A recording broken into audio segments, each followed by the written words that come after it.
Zdravím, moje meno je Majo a rozhodol som sa urobiť krátky video návod, ako si nastaviť programy, stránky moje TV na XBMC alebo po novom kódy.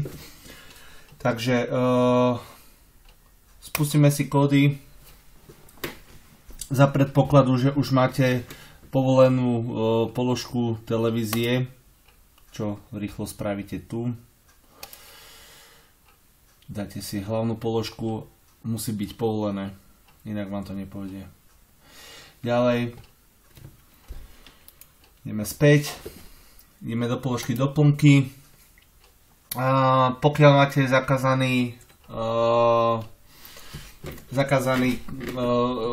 Simple IPTV client, musíme si ho odblokovať. V môjom prípade ja už to mám odblokované, ale ukážem vám starú verziu, čo je tu. Je zakázaná, takže kliknite si na to, musí sa dať povoliť a je. Ďalej ideme teda do položiek povolené doplnky. Nájdem si PVR IPTV Simple Client, otvorím si ho, dám si nastavenie a máme tu položky obecné, nastavenie EPG. Takže tieto dve položky sú pre nás prvoradé. V položke obecné môžete si meniť vzdialenú internetovú adresu alebo miestnu. My budeme mať nastavenú vzdialenú v tomto prípade. A tú adresu získame na stránkach moje TV v položke app. Prvý odkaz skopírujete, behnete naspäť do kódy, vložíte, čo je už v mojom prípade tu, dáte si preč vytvorenie cache na stránke, na disku, bo by to nemuselo fungovať dobre.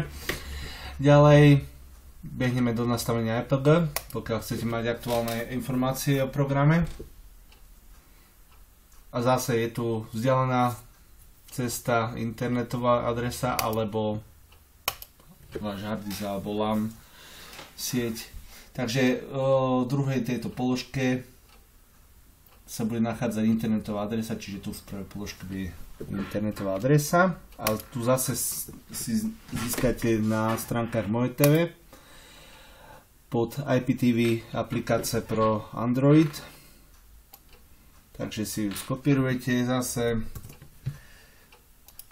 behnete do nastavenia EPG, druhá položka, kliknete, vložíte, hotovo.